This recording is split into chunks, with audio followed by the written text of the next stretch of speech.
Shalom semuanya, apa kabarnya? Kita ada bersama-sama kembali, Bapak Ibu, Saudara sekalian. Biarlah anugerah Tuhan selalu ada pada setiap kita. Dan hari ini saya membagikan sedikit kesaksian dari kehidupan saya. Dan tema yang saya mau angkat untuk kesaksian ini adalah menghadapi anak pemarah. Tapi sebelumnya kita berdoa terlebih dahulu yuk.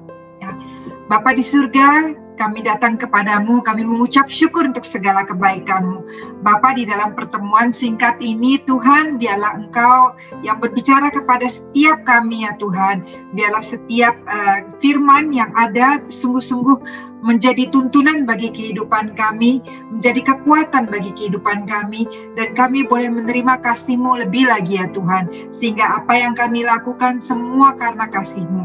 Terima kasih Tuhan Yesus, urapi setiap kami, urapi setiap teman-teman, Bapak Ibu Saudara dimanapun mereka berada, berkati kehidupannya, berkati keluarganya, dan berkati dan urapi hamba-Mu untuk menyampaikan kesaksian firman Tuhan ini. Dalam nama Tuhan Yesus, kami berdoa dan mengucap syukur, haleluya, amin.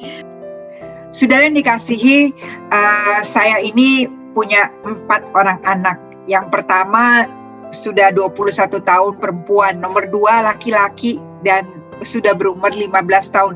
Nomor 3 saudara laki-laki lagi dan dia juga 15 tahun, dan yang paling kecil, yang paling bontot perempuan. Jadi pembukaan dan penutup perempuan saudara, umurnya 15 tahun juga. Jadi memang mereka kembar 3. Yang saya mau saksikan di sini saudara, waktu mereka masih berumur kurang lebih 6 tahun, salah satu anak saya 6-7 tahun ya, itu punya masalah dengan emosinya. Emosinya tidak bisa dibendung. Saya mengerti, kadang-kadang memang anak-anak, bahkan anak remaja suka seperti itu.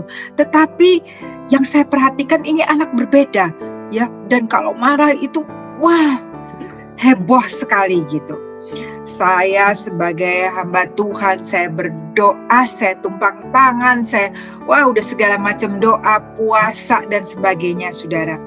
Tetapi saya belum melihat perubahan, dan sebagai orang tua tentunya saya concern, saya discuss dengan suami saya, dan akhirnya kami bawa untuk konsultasi ke dokter. Singkat cerita saudara, dalam treatment itu tentunya anak saya harus ditanyakan macam-macam ya, dan saya juga diinterview dan harus mengikuti suatu program. Jujur saya saat itu kurang sejahtera karena saya tidak melihat perubahan yang mungkin seperti yang saya harapkan. Lalu saya sempat berhenti dan saya berdoa kepada Tuhan terlebih lagi, dan saya belum mendapat jawaban apa-apa dari Tuhan. Sampai suatu saat tiba-tiba Tuhan, waktu saya cuman berbicara, kayak ngobrol gitu ya sama Tuhan. Tuhan bilang begini tentang anak saya. Just one statement, satu pernyataan saja. Love never fail. Kasih tidak pernah gagal. Saya bingung, saya bilang, kasih tidak pernah gagal. Yes, I know Lord, saya bilang gitu. Karena saya sedang bertanya-tanya tentang anak-anak kan. Yes, I know Lord, saya bilang gitu. Saya mengasihi keempat anak-anak saya, semua sama. Dan saya tidak membedakan anak-anak saya. Saya sangat-sangat sayang kepada anak-anak. Lalu Tuhan ingatkan kapasitas. Saya belum mengerti saat itu. Setelah berdoa, saya mendapat pengertian lebih lagi dan Roh Kudus membukakan lebih lagi. Ternyata memang setiap anak berbeda, saudara, dan anak saya yang satu ini membutuhkan, walaupun kami sebagai orang tua mengasihi sama, saudara, tetapi dia membutuhkan pernyataan kasih dalam bentuk yang berbeda, dalam kapasitas yang berbeda. Kalau setiap orang mempunyai kapasitas yang katakan berbeda, mungkin anak saya yang nomor 1 kapasitasnya cuma segini, ya kita kasihi ini, dia sudah merasa disayang.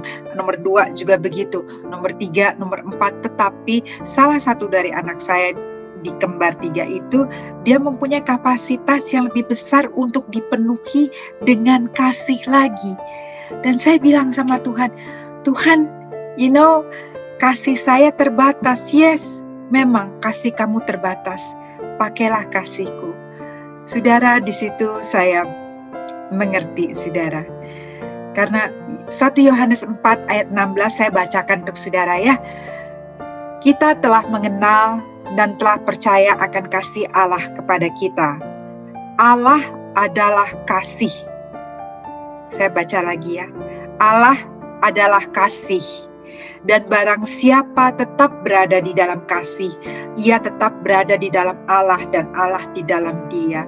Saudara, saya di situ menyadari Tuhan mau saya memakai jubah kasih-Nya, bukan kekuatan kasih saya, tetapi kasih daripada Bapa.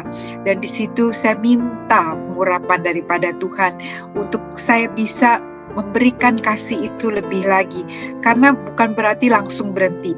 Saya katakan, kalau saya peluk anak-anak saya semua, setiap orang saya peluk, untuk dia saya peluk bisa lebih 2 atau 3 kali. Kalau misalnya saya memberi encouragement, kata-kata kekuatan kepada setiap anak-anak saya, kepada dia saya memberi kata-kata kekuatan yang berbeda. Demikian juga suami saya memperlakukan dia, bukan pilih kasih, saudara. Dan tentunya kepada anak-anak yang lain, mereka semua tahu kami mengasihi mereka. Dan saya melihat sungguh kasih Allah itu. Dari situ, saudara, kami melihat perubahan yang ada. Dan ayat 1 Yohanes 4 ayat 19 juga berkata, kita mengasihi karena Allah lebih dahulu mengasihi kita. Saya percaya kita semua, kita mempunyai Bapa di surga yang sangat-sangat mengasihi kita. Kalau orang tua, kalau ayah saudara, mungkin kalau suami saudara melihat anak saudara dalam kecelakaan atau dalam mara bahaya, pasti langsung akan menolong. Pasti sebagai seorang ayah, dia tidak akan bertanya dulu, kamu kemarin hasil raportnya jelek, atau kamu kemarin buat begini-begini, atau tadi kamu berbuat kesalahan, papa gak mau bantu kamu. Oh tidak, saudara. Pasti seorang ayah akan mau membantu, apalagi ayah Bapa di surga. Saudara yang dikasihi, ketahuilah Bapa kita sangat-sangat mengasihi kita. Waktu kita membuka hati dan menerima kasih Bapa, kasih itulah yang Tuhan mau kita pakai untuk keluarga kita, kepada suami, ya, bukan melihat kelemahan daripada suami, bukan kelemahan daripada anak-anak, atau bukan melihat kelemahan daripada istri atau kelemahan daripada orang tua, tetapi mari kita melihat dengan kasih Bapa, karena Bapa tidak pernah memperhitungkan kesalahan-kesalahan kita. Dia selalu melihat kita sebagai anaknya yang disayang luar biasa. Berarti saudara dan saya, kita semua disayang luar biasa. Karena itu bahkan Tuhan mati di kayu salib untuk saudara dan saya. Tuhan mati waktu kita masih berdosa. Begitu besar kasih-Nya.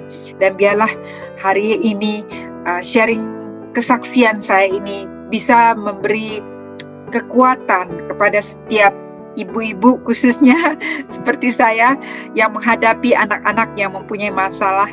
Kita mempunyai Bapa di surga yang luar biasa.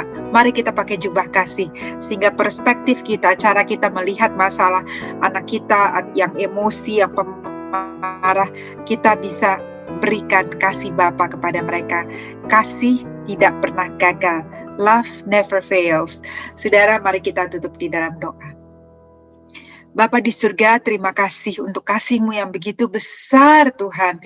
Terima kasih, Tuhan, Engkau mengasihi kami terlebih dahulu, sehingga kami bisa menerima kasih-Mu. Biarlah hari-hari ini, Tuhan, kalau ada di antara kami yang luka hati, yang mungkin terintimidasi, biarlah kasih itu memulihkan kami kembali, menyembuhkan kami kembali, sehingga kami boleh menjadi orang tua, menjadi wanita, menjadi pria, menjadi anak yang pulih dengan kasih Bapa, yang dipenuhi dengan kasih Bapa, sehingga kehidupan kami boleh memberi dampak kasih-Mu, Tuhan Yesus. Terima kasih untuk kasih-Mu yang besar, Tuhan. Kami percaya, Tuhan, saat ini pun Engkau sedang memulihkan dan menyembuhkan luka hati kami. Dan kami, Tuhan, menjadi anak-anak-Mu yang menyadari bahwa Engkau adalah Bapa yang setia. Terima kasih, Bapa. Di dalam nama Tuhan Yesus, kami berdoa dan mengucap syukur. Saudara yang dikasihi, terima kasih untuk bisa join sama-sama. Kalau ada pertanyaan atau doa, saudara bisa tuliskan di live chat ini. Sampai jumpa minggu depan. Tuhan Yesus memberkati. God bless you.